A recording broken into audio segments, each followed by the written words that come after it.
let me say it this way, because you know I'm always going to tell the truth, right? Okay.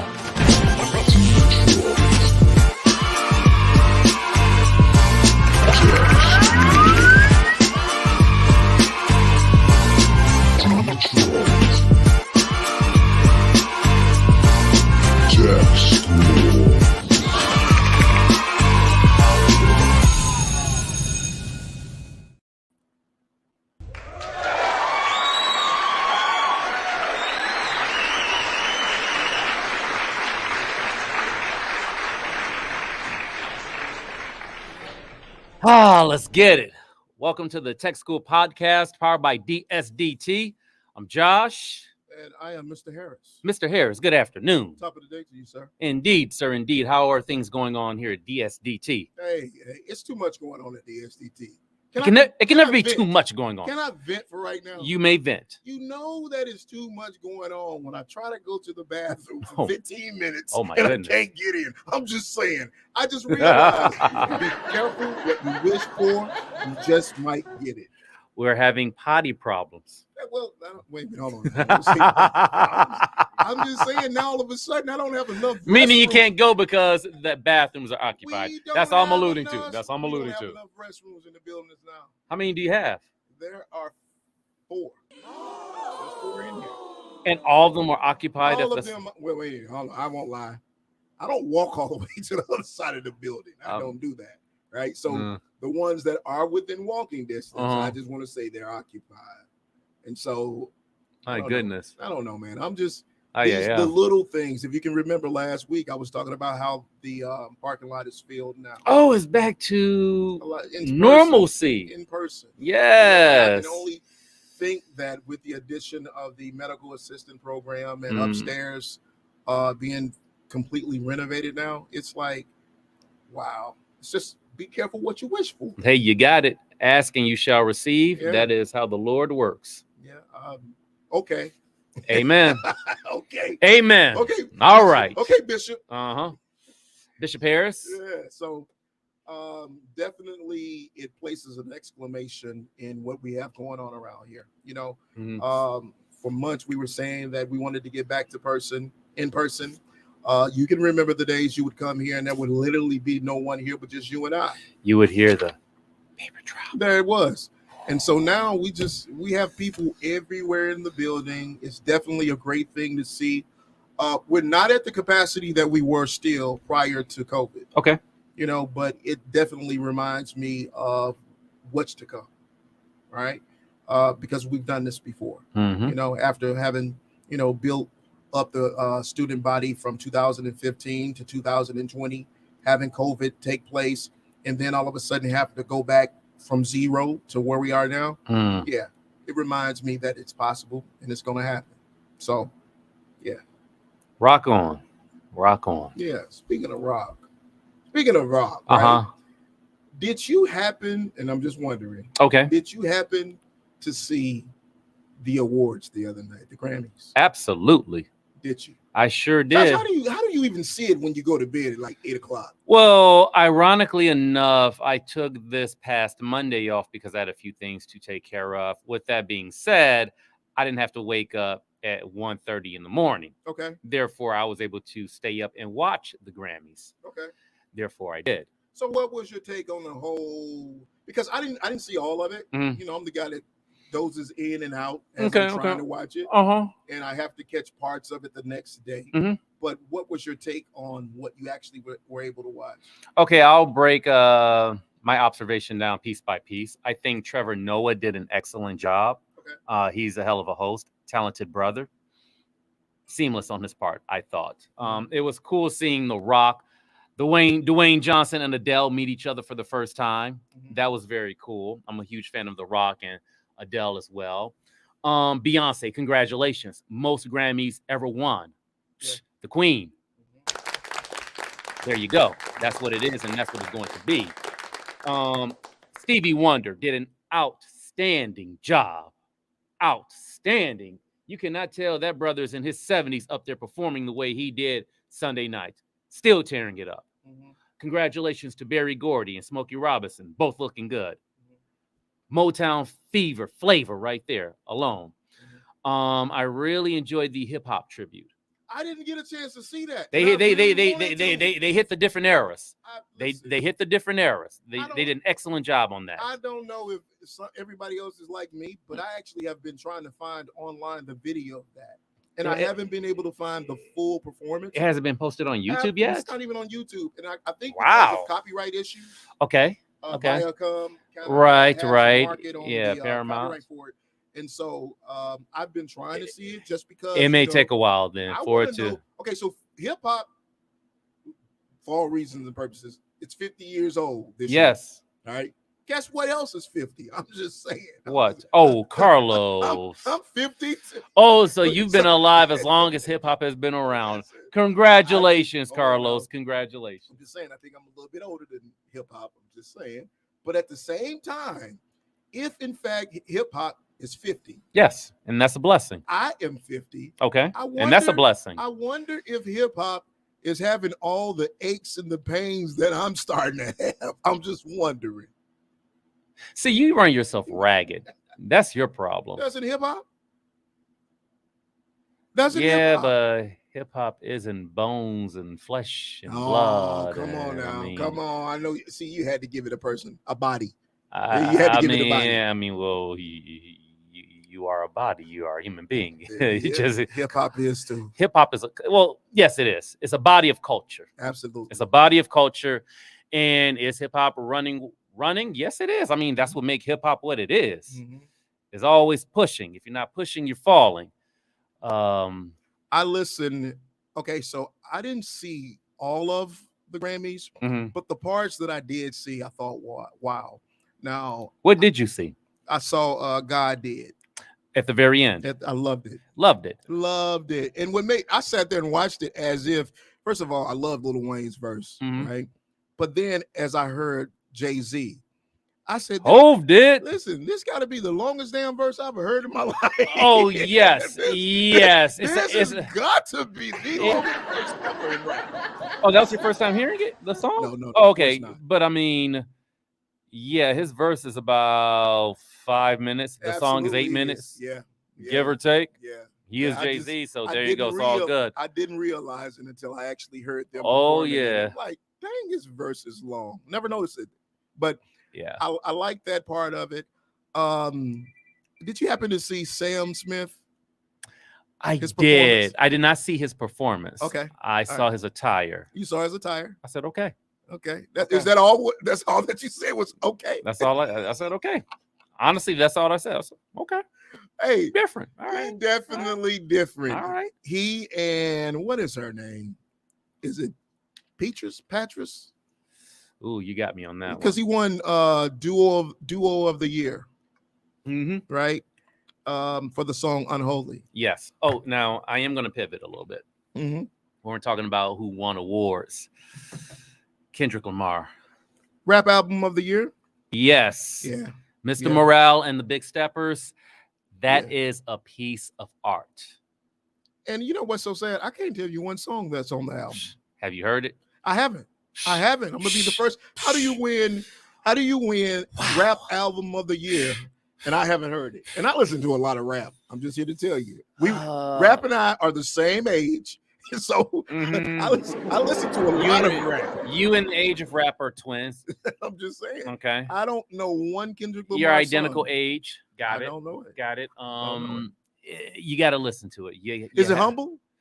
It's real. Humble? No, is that the name of one of his songs on it? Humble? Humble? No, I don't think. No. That's an older song. Swimming Pools? Swimming Pools was one of his songs. Is that on the album too? You need to just listen to the album. Okay. Well, that's my assignment between this episode and next episode. I'm going to listen to some Kendrick Lamar, something from the album that he just received the Grammy for. All right. Yeah. I mean, apparently you don't have a favorite because you're not giving it to us right now. And it's not so much that I have a favorite song on the album. It hits on vulnerability. Okay. And it hits on vulnerability in a very deep way. I'm going to check it out. You got to check it out, man. I'm going to check it out. It's deep. Yeah. Okay. It's worthy of rap album of the year. Has to be, because I've never heard it. I'm saying, how do you get rap album of the year and I haven't heard one song? Has anyone else in here heard it? Where the hell have you guys been? Anybody else? Have you heard any of it? Not yet. That's what I'm saying. If I heard any of it, it wasn't. I didn't know it was off the album. There it is. So is it in rotation? Top 40? Yeah. Top 50. Top 50. All right. Well, I'll give it the top 50. Yeah, man. It's a few tracks where it's like it's kind of hard to listen to, but you need to. Well, I'm gonna be listening to it. Right after we're done with this episode today, I am going to find the album and I'm going to listen to as much as I can. Mr. Morale and the Big Steppers. Okay, Mr. Morale and the Big Stepper. Again, we want to give a big shout out to Kendrick Lamar and that great accomplishment. Definitely. I mean, here's another brother who's honored. The one and only. Dr. Dre. Amen. Dr. Dre. I saw that. The first Dr. Dre award, Grammy award, goes to Global. The Dr. Dre Global Impact Award. Yep. I mean, it's fitting because he's like the mad scientist of rap. Yeah, he is, and it made me think about how long we really have been doing this. You know, because I remember the first time I heard an NWA album. You know, I remember. You know, before rap really started to get into the gangster thing. Yeah. And, you know, you had Grandmaster Flash and Melly Mel and, you know, all those great, you know, pioneers. And I've been playing The Watcher quite a bit lately. The Watcher? That's a song by Dr. Dre off his album The Chronic. Yeah, The Chronic too. The Watcher? The Watcher. Or Watcher. Again, something I haven't heard. Where did it come from with these music zones? Hold on. Yeah, The Watcher. Hold on. The Watcher. The Watcher. Yeah, that's what I was thinking of. Like, is it The Watcher or The Witcher? No. Hold on. I gotta play this on. I can't. You can't. Right. Can you pull up The Watcher for us over there, young man? Because I want to know. I'm what pulling this up the clean version. Oh yeah. Make sure it is the clean version. Oh yeah. Yeah, I remember that. I mean, come on now. I remember that. Yeah. You are a true fan. If there was one Dr. Dre anthem that you would give the number one spot to, what would it be? What do you mean, Dr. Dre anthem? Dr. Dre. What of Dr. Dre's past catalog? What would be the greatest as far as you're concerned? Oh, you mean song? Yeah. Well, hell, I've been telling you, I've been playing The Watcher nonstop. That's your favorite? That's my favorite. Mine was always Keep the Heads Ringing. Okay. Always my favorite. I can remember back in like 97, I had a Dodge Shadow hatchback with the 115 in the trunk. And that used to boom, boom, boom. Yeah, what I like about The Watcher, that particular track, Dre lays out, he doesn't have to prove anything, but he can handle things. Yeah. You get that whole persona from him, right? You know, even at 50, he's still built like a tank. Yeah. And he's always been about taking care of business. Always. Aftermath, after leaving NWA. And you just got. I mean, we wouldn't have Eminem without Dr. Dre. You wouldn't have Eminem. You wouldn't have 50 Cent. No. You wouldn't have Snoop. No. You wouldn't have a lot of these great artists. You know, and you got to pay homage to the ones that really have cemented hip hop to where it is now. Absolutely. You know, so shout out Dr. Drake. We appreciate everything that you've done. Hey, but before we go on another second, why don't we get into some tech news? Why don't we?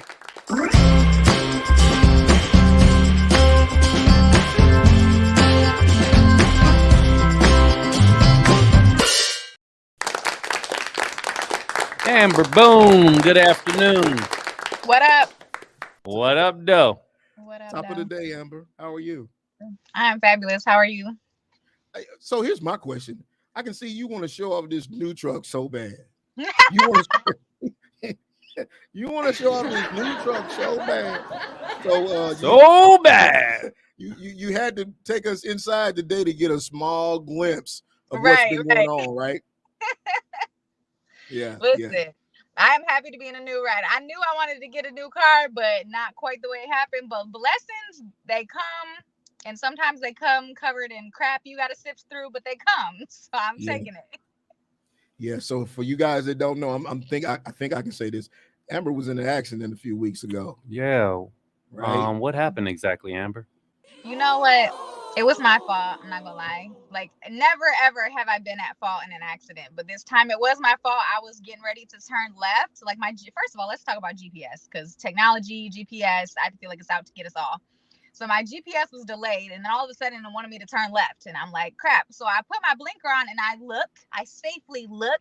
There's no vehicles. I'm like, I can safely get over and turn left, but behold, there was a snowplow in my blind spot. I could not safely get over. So the snowplow tore into the driver's side of my car and totaled it. Oh, wow. That was... And were you alone? No, I had the baby in the car. The baby was in the back seat eating snacks, completely unfazed. I was like, oh my God. I was freaking out. I'm looking at her and she's like, just eating her snacks, completely unfazed. Wow. So when you talk about blessings, right? That is a blessing. Right. Glad you're okay. Yes. Yeah. Yes.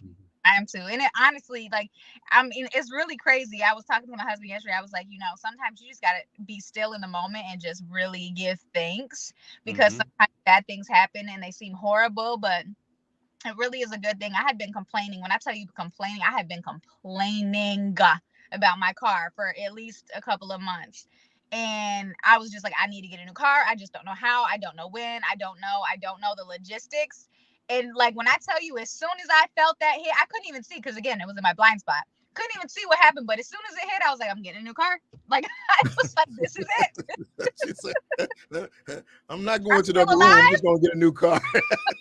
I'm still alive. I'm good. Okay, new car. That part. Well, we're glad you're still here, because I can tell you right now that Indie Tech News would not be the same without you. Yes, I appreciate that. I'm excited. Right. To be here. So what do you have for us this week? Why don't you give us some updates? Okay, so very exciting news. We've been following Twitter for a while now, because lots of exciting things are happening ever since Elon took over. So he is starting to get on the bandwagon of creators and providing them with revenue opportunities. Twitter really hasn't been responsive to creators and haven't given creators an opportunity to make money. And now it's finally toying with the idea of sharing ad revenue with creators. So starting pretty much immediately, creators on Twitter are not only going to be allowed to have people subscribe to them, but also create content in which ads can reply, and then the creator will get a share of that ad revenue. There is some skepticism and some worries that this is going to lead to a lot of spam and a lot of ad spam on Twitter that people aren't really happy about. But I think it's cool that creators are going to be able to make money, because Twitter, I think for the people who are really on Twitter and who really create on Twitter, they have massive followings, and I think their engagement is insane. Not everybody can do it, but those who do it really well. And I think it's great that they're finally going to be able to monetize that. Do you think this is kind of like a fan base or something? I don't think it's necessarily, well, in a way, I don't know, because I'm not a big Twitter person, so I don't know that there's like this big fandom on Twitter. I think it's very, for me, from what I see, Twitter's very conversational. Yes, it is. It's not so much like I'm creating to entertain, but we're engaging and learning and having conversation. We're stating opinions. We're sharing news. Where it's like this tweeting with each other. Yeah. Well, but some people like more conversation than others, I think. And I think for them who spark these really great conversations, it would be kind of cool to see them be able to monetize that. Yeah. Do you see this as another attempt by Elon to properly try to bring in some more revenue to Twitter, or why is he doing this? Yeah, absolutely. Because I think he feels that if he can in some small way compete with the TikToks and the Instagrams and things like that as far as Can't. providing a platform for creators. What did you hold on? Back up. Did you just say he cannot compete with TikTok? At this point, do we really think Twitter can compete with TikTok, Instagram, or Facebook? No, they're not even on the same playing field. To me, like, it's considered a social media channel, but it operates so much different. It's like DC trying to compete with Marvel in the movies. Oh, here we go again. I mean, it's just here we go again. You're just out of range. It's out of your league at this point. You're just not on that level. Yeah. Sorry. I don't know. It has value. No, it definitely has value. Right. Absolutely, it has value. But in terms of trying to get in the same playing field with the other social media platforms, I mean, you talking about? Can it really? You're talking about the world's richest man. Sure. Decided to buy this platform, not Twitter. I mean, not TikTok, not LinkedIn. He chose Twitter for a specific reason, right? Yeah, I think the most specific reason was just like the freedom of TikTok, Twitter allows a lot of things that the other platforms don't. So I think that he wanted to keep that whole freedom of speech and all of that on Twitter, and that was kind of his MO. So very true, very true. All right, well, we're gonna be watching Twitter then. And matter of fact, I start firing my account back up. I've actually posted more on Twitter than I have on TikTok. I'm just saying. Okay. I'm just saying. So if you want to follow your boy Carlos Hill Harris with a K on Twitter, not TikTok. I'm just saying. All right. Not saying, but just saying. And what's going on with Google? So YouTube. So YouTube Shorts, which is the competition for TikTok, is really gaining in popularity. They're grossing right now 50 billion daily views. And for context, last year at this time for Q1, they were at 30 billion daily views. So it's nearly doubled in a year daily. In addition to that, so they're obviously, YouTube is like the place to go. They remain in the #1 spot for creators. YouTube Shorts provide creators another opportunity to make money. A lot of TikTok people who kind of blow up on TikTok and build their brand on TikTok then have everyone migrate and follow them on YouTube so that they can make more money, because they make more on YouTube than they do on TikTok. But it's easier. TikTok provides you with more opportunity to gain that following initially. It's really interesting how you have to like leverage your brand on one platform to kind of make it on another platform, and to really be able to create sustainability for your brand or whatever it is that you do on these platforms. Hey, Carlos, pull that comment back up. You had a comment up a moment ago. I want to see if Amber can give any elaboration on this. The real reason of him buying Twitter is to accelerate the United States version of WeChat, him being Elon Musk. What do you think about that, Amber? I think that's definitely a possibility. I think it has yet to be seen, like, what the real reason. We can all speculate. And that's why I've said since we started talking about it when he first took over, remember, he wasn't even gonna go through with the buy at first, like some things had happened. So I've been saying, like, I'm very interested and I remain intrigued at watching how everything unfolds and ultimately like what's going to become of Twitter. I don't think he's just going to give up or let down, though. He's going to continue to make changes until he whatever his like motive was, until he ends up able to do that. Also, I forgot. We had someone out there that asked one of probably the best questions of the night. Who is older, Carlos or Dr. Dre? I'm just saying that probably. I think Dr. Dre may have you by a few years. I think he like what, 55, 56. Yeah, I think he's in his mid 50s. He's an older guy. Older. All right, and we have another one. What is going on at Instagram? 57. Dr. Dre is 57 years old. Okay. Looking good. He's 7. How old? 57. 57? Mm-hmm. Oh, wow. He's 57, and hip hop and myself are 50. So go figure that out. Wow. Let's go figure it out. I don't know. Instagram. Yeah, so Instagram is trying to be like Twitter. Everybody's trying to take a page out of each other's book. Instagram is starting. Well, here's the thing. It's not confirmed. This is not confirmed. It's all speculation. Basically, there are people who believe that Instagram is going to start rolling out paid verification badges. Obviously, there has been interest in paid verification because Instagram has had to go and like delete or dismantle a ton of accounts who had fake badges, bought badges.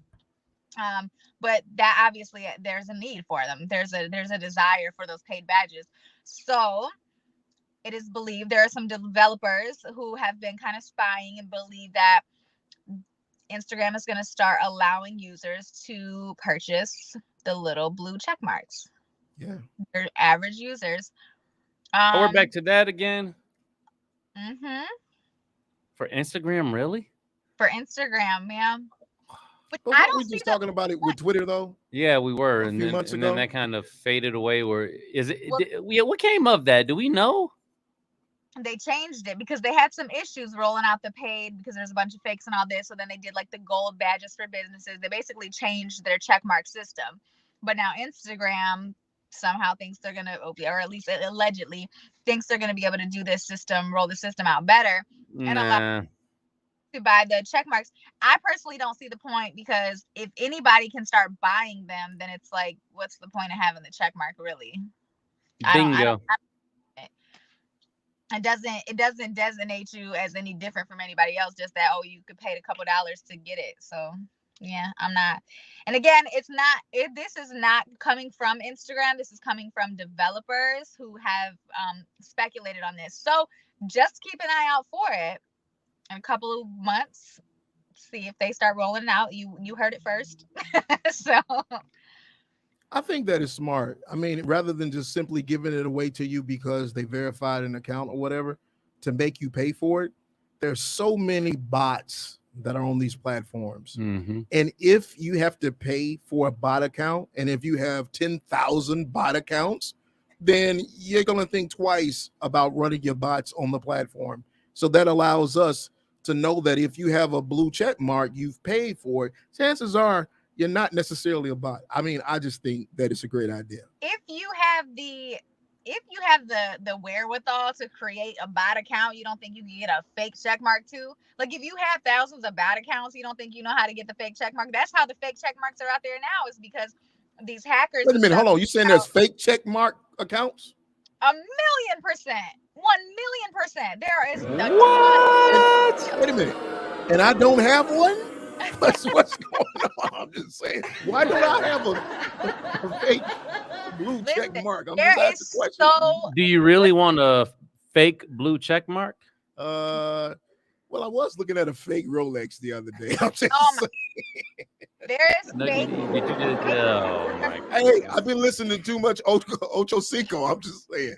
Been listening to too much Ocho. He got to me this weekend. He really did. I don't know if you guys saw some of his interview this past week, but he kind of dropped some jewels. But anyhow, anyway. By buying a fake Rolex? I mean, a lot of things that he did. He said that, and this is going a little bit off topic, but he said in order to keep a lot of his wealth that he accomplished throughout his career, 80% of it, he said that he would go to Claire's and places like that because, what was the sense in buying a $50,000 watch when it did the same thing as a $200 Timex? Bingo. Can't argue with that. So it made a lot of sense. It makes all the sense. It does. The materialistic things for sure, but conversation for a different day. Yeah. What were you saying, Amber? No, I was just saying on Instagram, it's a lot of fake stuff, a lot of fake blue check marks, a lot of those accounts that look legit because they have a blue check mark. The check mark is bought, the followers are bought, the engagement is bought. You can buy engagement, you can buy views on videos, you can buy comments. I can look at an account, and I actually do this for a living. You can buy comments? Yes, I will go and audit accounts, and I can tell you whether the followers are real, whether the engagement is real, like any of that, just by looking at it, because now I'm so familiar with what the fake accounts look like and the fake comments and all of that. It's like super easy to spot. But yeah, it's crazy.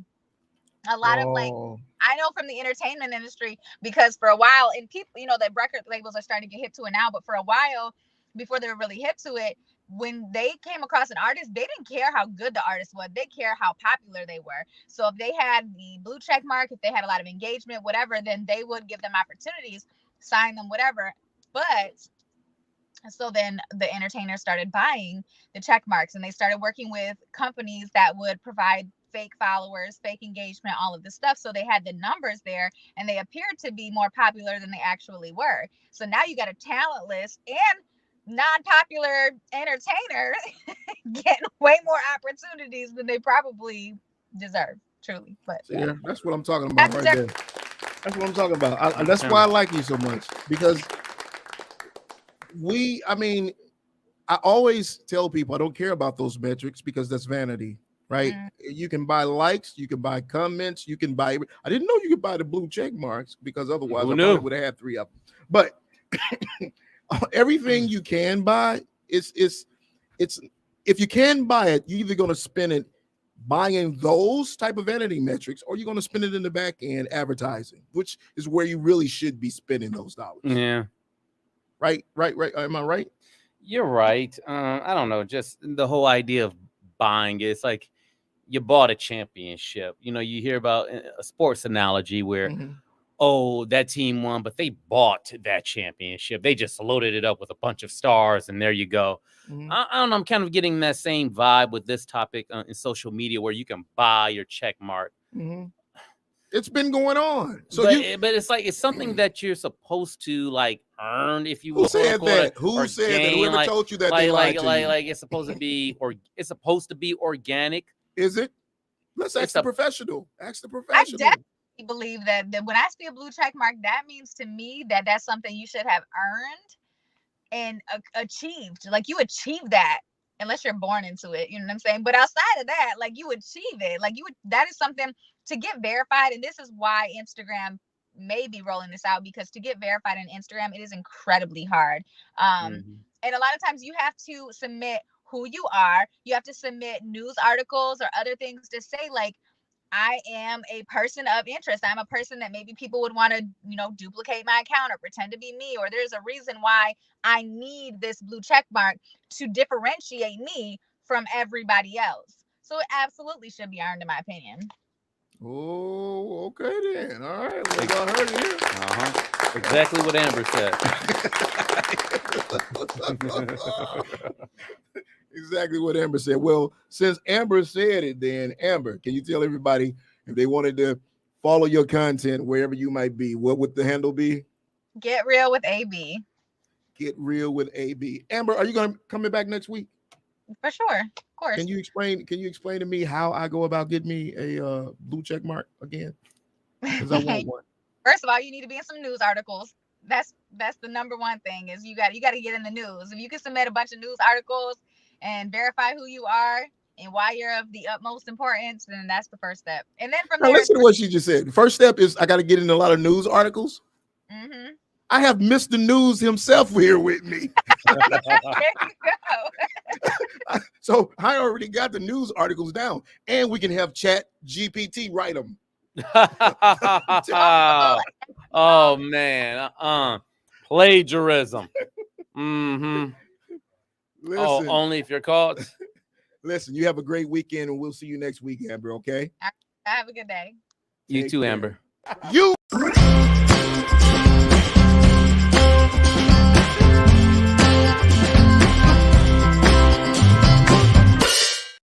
All right. That's what I'm talking about. Hey, now before we go to our next guest, we were going to talk Super Bowl too, right?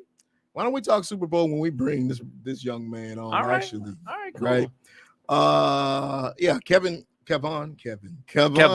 Butler. Kevon has been here before. He's been here quite a few times actually, and he's an instructor here at DSDT. Wanted to bring him on to kind of give some more insight about the new full stack development program that he's heading. As well as a few other things that are going on in the news as well. Okay, so why don't we just go ahead and bring on Mr. Kevon Butler.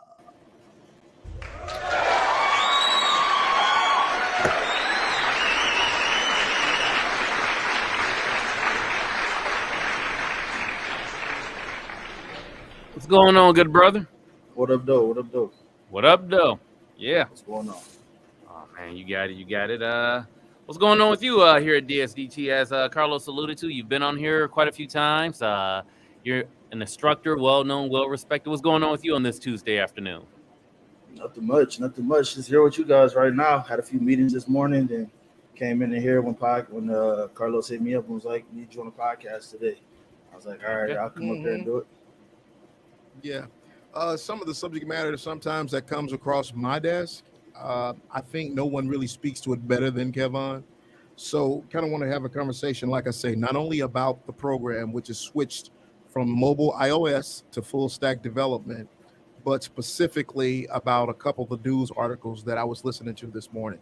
All right, so getting right into things. Kevon, can you explain to us actually what's the difference between the mobile iOS program and the full stack development? The difference is mobile iOS is mostly catered towards application development from a Swift standpoint, which is Apple's coding language. With this whole full stack program, we're more so focusing on the full stack life cycle of app development, website development, whatever, software at enterprise level. We're more so focused towards that, where you'll come in and you can build something both from the front end and the back end for mobile scale or for all scalability. Hey, Kevon, do me a favor. Let's go through some questions here. Can you give us an overview of the full stack developer program here at DSDT? What's going on there? All right, cool. So for the most part, people come in, they learn about Python. So the first class they'll take is like Python 1. They'll follow that up with Python 2. Python 1 pretty much covers the core base and the core gist of what Python is, how to build in the scale, everything like that, the whole fundamentals of how to build in Python. Python 2 is supposed to be focused more so on data structures and databases and how everything interconnects together to build a proper web application, And then we move on from there until JavaScript 1 and JavaScript 2. With JavaScript 1, they'll pretty much learn some basics of JavaScript, HTML, CSS, JavaScript. And then JavaScript 2, they'll dive more in depth and they'll be able to build and react. So then the whole ultimate goal is to be able to put all of this stuff together to make one dynamic app by covering all the bases. What is Python? Yeah, I was about to ask, is it another portion of the program? Is it a course? Yeah, Python is a back-end coding language. So everything it's that you can't see. Backtrack it. It's a what now? Back-end coding language. Oh, it's coding language. Yeah, it's a coding language. So it's more so focused on the back end. So everything you can't see, right? When you look at something like a light switch, the front end is what you can see. You can see the light switch flicking up and flicking down, but you don't understand how it works. You just know if you flick it up, it's going to turn on. If you flick it down, it'll turn off, or vice versa. Whereas, the back end is more so focused on, all right, this wire is connected here, and by me flicking it up, it triggers a response of saying, all right, turn this light on. And then this wire connected here, when triggered down, it lets turn it off. So that's more so what it is. Back end is everything you can't see. Oh, I like that. Preacher. I like the way you explain that. Preacher. How can this program prepare students for a career as a software developer?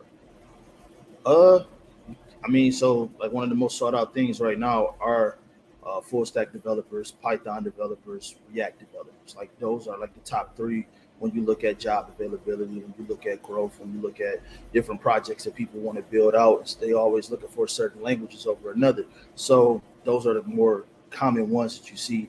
So the way this prepares them for is by understanding how it works. When you understand how something works, it's easy to just plug in on how you want other things to work because you understand the first thing, which is how does this coding language work?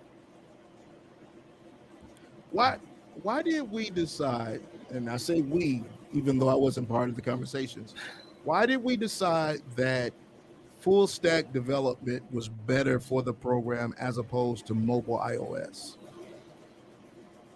Because for the most part, the odds of someone, when you look at the odds, right? When you look at job placements, you look at stuff like that. Don't get me wrong, Apple is cool, but this language, the Apple language, which is surrounded around mobile iOS, which is, iOS development, which is iPhone, websites, Safari, MacBooks, all that stuff that you're building. It's more flexible for a person to understand how to build in other languages than it is just that one. Like the odds of them landing a job, you can cover a lot more ground from understanding Python, JavaScript, React. You'll cover way more ground understanding those than just understanding Swift. How does the program prepare students for training and recruitment after graduation? Training and recruitment. I mean, for the most part, they'll be going over, a few like real world projects and stuff throughout the life of the course. As far as the recruitment side, I mean, it's more so just about what they're focused on. So the one beauty of it is once you get into a coding language and you understand that language, it's a lot of different things you can do with Python. You can get into machine learning, you can get into data structures, you can get into data sciences. So it's really up to them to kind of pick a path based off what they know and what they think is going to make it easier for them. So like I said, with the Swift thing, you only got one path. You're only going, you mobile iOS. That's it.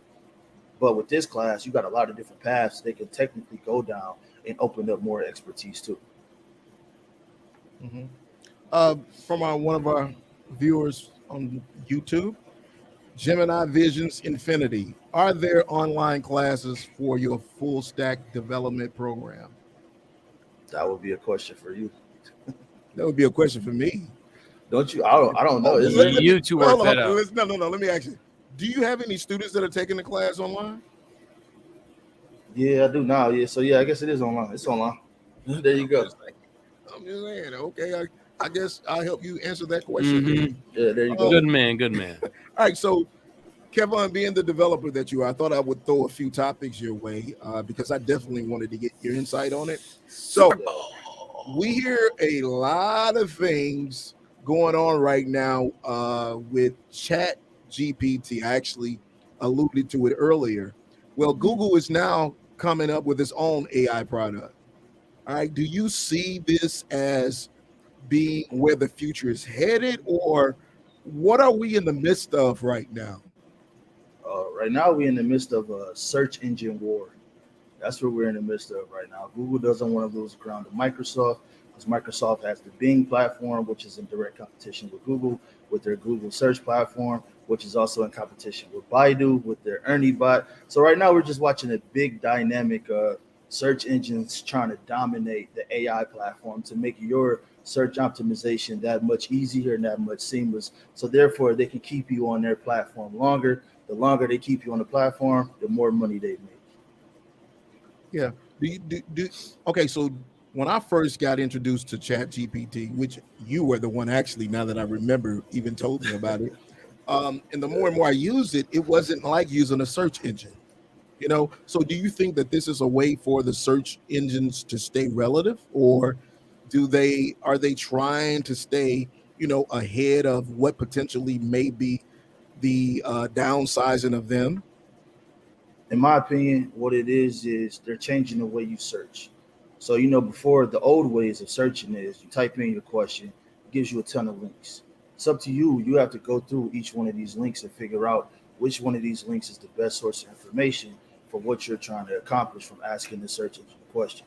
What these AI tools are now doing they're saying like, all right, cool. Forget the search. We're not even going to give you all these links. We're going to give you a more curated answer based off the AI's search itself. And then we're going to cite you a few sources of where we got this information from. If you like the information, then use it. If you don't like it, let's tailor it to more so you. That way, we're not just clicking links every time. They more so want to monopolize the content you put out. So they want to more so curate and have an understanding of what it is you're doing with the information you're searching. Wow. All right. So we do know that the Super Bowl is this Sunday. Oh, yeah. Right. And I'm sure Josh was Yeah. about to tell us Can't about wait it. for that. Oh, yeah. I don't want to ask nobody who they're rooting for. Eagles. I'm going to Chiefs. Chiefs. I'm still with Cincinnati. I'm a root for Cincinnati. I'm just saying. Yeah, you go ahead and do that in Cincinnati. One of the things that I learned was that you won't necessarily see any crypto commercials. Very interesting. During the Super Bowl. What's going on? Right? Last year at this time, we were being inundated with crypto everything. Mm-hmm. And now we thought it was going to become the new money. The thing. So what's happening? I mean, from your observation of what's going on right now in the industry, what's happening? Explain to us laymen what's going on. I mean, if you look at the whole crypto landscape, right, everybody has a very nasty taste in their mouth due to everything that happened with Sam Bankman-Fried and and its domino effects on the whole crypto market. So what did we see last year? Last year we saw that the NFL, so like indirectly by them having the advertising, they were in support of that. So what did we see by them being in support of it? Now, what was the direct reaction from the SBF fallout? Everybody that was in support of certain things, what did they get? They got backlash. They had to pay fines. They got sued. They got a lot of different stuff. The NFL's like, we don't want that. So we're not going to advertise your stuff because us actually pushing out this advertisement is basically letting people know that we're in support of this platform or this cryptocurrency. So, hey, you should put your money in there. And then if it turns out to end up being a scam or if it turns out being something that ends up falling later on down the line, NFL is going to be included in that class action lawsuit similar to crypto.com. Not crypto.com, but SBS platform. So, I mean, I haven't been following a lot of the indexes, right? But are you trying to say, as they are, that crypto is done? No, I'm not saying crypto's done. I'm just saying there was a lot of bad seeds in the field. You had to kind of pick those out so the real ones could blossom. So they had to weed out a lot of the BS, and the way they did it, I mean, it kind of hurt them in the beginning because everybody was so eager to be first in the crypto space. Everybody was like, oh, I'm first, but they're not realizing that some of these people weren't vetted. Some of these companies that they poured money into weren't properly vetted. They didn't go through the proper channels because crypto was all decentralized. So now these people are, they're not going through the same channels as it would as a tech startup. But then people also don't talk about the tech startups that fail. You only hear about the ones that succeed. But with crypto, you get the whole landscape. You get the ones that fail, you get the ones that succeed, but the ones that fail sound way horrible. But if they change that narrative, and you heard the same thing with these tech startups out here in Silicon Valley, you'll look at tech startups way differently too, because you'll be like, dang, this tech startup got $200 million in funding, and now they closed 2 years later. Or now they got a freaking, and all of a sudden now this person has a Hulu TV show, or this person has a Showtime TV show. And they exploiting it, so it's like crypto just gets a bad taste because you see the whole thing because it's open information to everybody. So is this a good time to buy? Yeah, certain projects you believe in. I would say it's always a good time to buy something that you actually believe in and you vet and you actually have an understanding of how it works and how it's getting built and what it's getting built on and what impact it's going to have. Like it's the same thing with a stock, right? You're not going to just go out and say, oh, I'm gonna buy Amazon, just like some people do. Let me not even say that. Some people just go buy Amazon because they feel like it's too big to fail.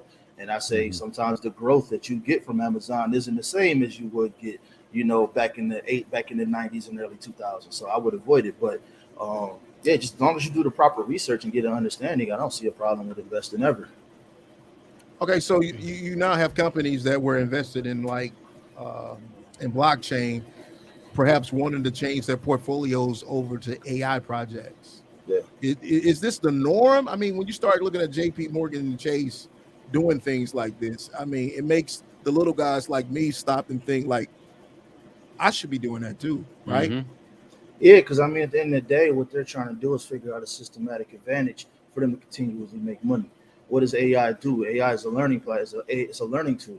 It's a machine learning tool. So what do? You feed it data points, you feed it data sets to understand where it's pulling from and how does it do it. So you do it best to run predictive analysis. So now people like a Chase Bank, if they got an army of AI people that's doing, algorithmic trading or institutional trading or whatever, they're able to properly predict how something might pan out beforehand to give them that millisecond or second or even few days advantage over most people. Like, I think when the first fallout happened, not the first fallout, but when the fallout happened in 2008, how was that found? That was found from an algorithmic trader that saw an imbalance. So how do we get it to where that imbalance can be figured out beforehand? And that's by running AI to do machine learning to understand what's going on in this exact moment to properly assess it before it gets too bad where you can't control it. And then something happens like 2008. Listen. Fascinating. Absolutely, right? It's one of those situations where you have to stop and say to yourself, you can do it.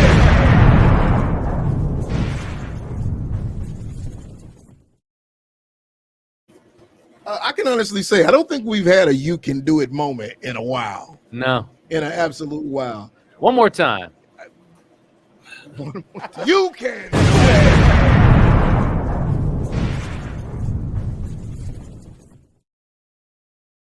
Favorite now. Listen, so Kevon, One more time. You can do it. Listen, Kevon, as I sit here and I listen to you, and I'm gonna say it, and this is all out of respect. There's no fun, no disrespect in it. You are like the DSDT Rain Man. I know, right? I mean, you really are. For the knowledge. Absolutely. I appreciate that because, I don't, we were just sitting here talking about the Grammys seconds ago, and I didn't watch it because there's just so many other things we have going on. And it's nice to know that you have someone in your camp that actually is staying current on things outside of what you are. Mm-hmm. I mean, I spend my weekend watching Netflix. You know what I'm saying? I'm watching Netflix. What did you watch? Van Helsing. Okay. I'm watching Van Helsing, BMF, Godfather of Harlem. I mean, I'm watching shows like that. And absolutely. And in the meantime, I got Kevon over here that's keeping up with everything current that's happening within Bitcoin and crypto and metaverses. And I love it, man. I really do appreciate it. And I thank you. But I read every day, though, I read every day. You read every day. Reading is fundamental. If I wanted to start reading a particular periodical in regards to crypto news, what's happening within the markets, where should I start? As a newbie, I would probably suggest signing up for the Bankless newsletter. Bankless has their own newsletter. They're a crypto platform. They more so focus on educating people inside of crypto spaces. So I would say sign up for that. That's like the simplest way to kind of just get information. It costs like $16 a month, but every day they flood your inbox with a lot of stuff and you get access to a lot of tools before other people. And you say that again for me? Bankless, like BANKLESS. Bankless. That's a good one. That's like that's a good one just for like beginners. And then I would just say sign up for like look at Twitter. Twitter's a huge source of information. Follow the founders. They drop information every day. So if it's a particular cryptocurrency, it's a particular company that you're interested in, find out who the CEO is. Most likely, if he's a Gen Z, X, or Y, or anything like that, he's on Twitter and he's pushing out information. And then look at their tweets. You can see everything that they're liking and everything that's going on in the markets or anything that's going on in the economy, period, before it even happens, just from going and doing some research here and there. And that's what I do, man. Research. I appreciate it. Sounds good. Well, we want to thank you once again for blessing us with your time and your knowledge. No problem. And again, who do you say that you're going to be picking for the Super Bowl? So my money's always on Andy Reid. I'm not gonna lie. I like Andy Reid. Never a Patrick Mahomes thing. It's just the Andy Reid thing, man. He's a magician. He's an offensive guru. Good quarterbacks coach. They don't have the weapons, and that's why I feel like everybody doubts them. So it's like, man, never count Andy Reid out. He always has a puncher's chance. And is that who you going for too, Josh? I'm going with the Philadelphia Eagles. My boy Brandon Graham, Detroit Crockett graduate. Yeah. Okay. Yeah. All right. Good brother. Are you guys doing any? Jalen Hurts has really elevated his game too. So, yeah. Are you going to be doing any Super Bowl I don't know. festivities? I don't know yet. Last year I hosted. I'm just not feeling like hosting this year. I'm more in the mode of hopping around, going to someone else. I'll bring whatever you want me to bring. Mm-hmm. So I'm on that mode this year, but I'm not sure what I'm doing just yet. Yeah, makes two of us. Yeah. I think I would love to just lay on the couch and just watch it. Mm-hmm. Right? I don't have any plans. I've been invited already, and I'm like, I think I just want to chill. Yeah. However it falls into place, there you go. Yeah. Who are you going for? I'm going for Cincinnati. I'm just saying. There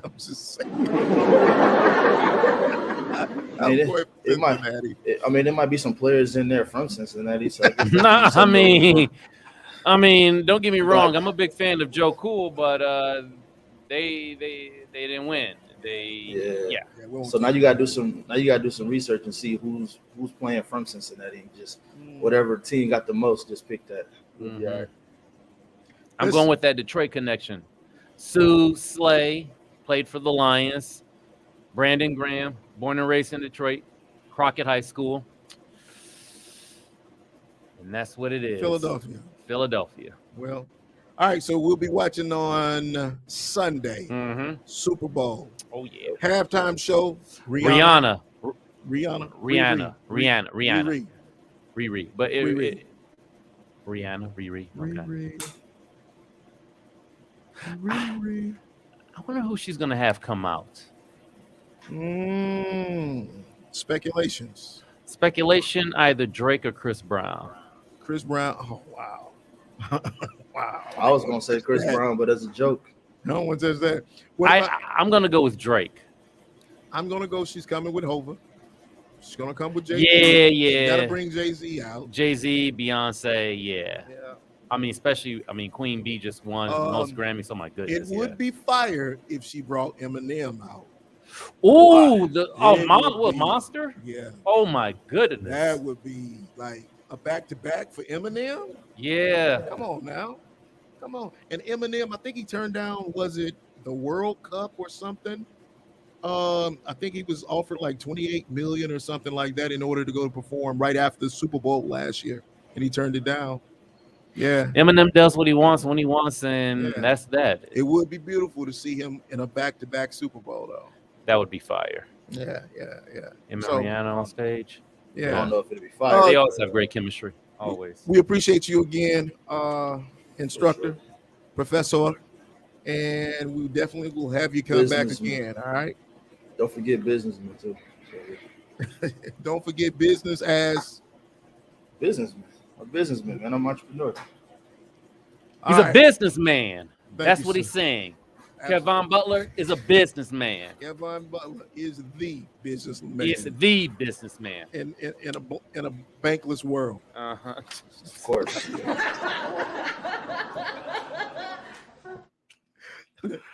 All right, man. Oh my goodness. All right, great episode again. Josh. Indeed, man. And wow. I look forward to seeing you on the other side of this game on Sunday. Yes. I hope your team wins. Thank you. Are you betting? I don't think I'm betting. So you don't do the betting? You don't do the parlays? I tried it last year and I lost $1,000. What? Yeah. Had I won, I would have gotten. I would walked away with $3,500. Oh wow! So I went big, but lost. Wow. Yeah. So I don't know. So who are you rooting for again? Philadelphia. All right. Remember, guys. Remember, don't try this at home, kids. Wow. So I don't think I'm going to place any bets. Probably a good idea. Yeah. Let's stay away from that. That hurt my feelings last year. But nevertheless, whether it be the Philadelphia Eagles or Kansas City Chiefs, let's hope for a great game. By the way, first time in NFL history, 2 starting quarterbacks are both African American starting in the Super Bowl. History being made. Also, 2 brothers.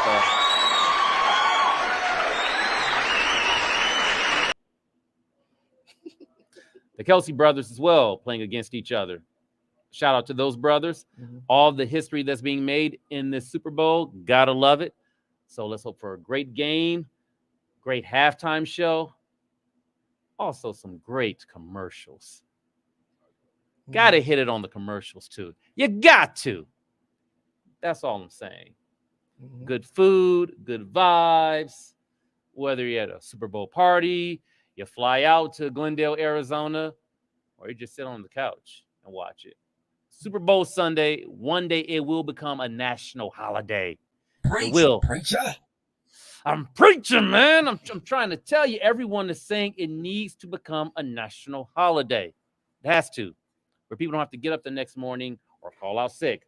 I took Monday off, just so you know. Playing by the rules. All right. Enough of me yapping.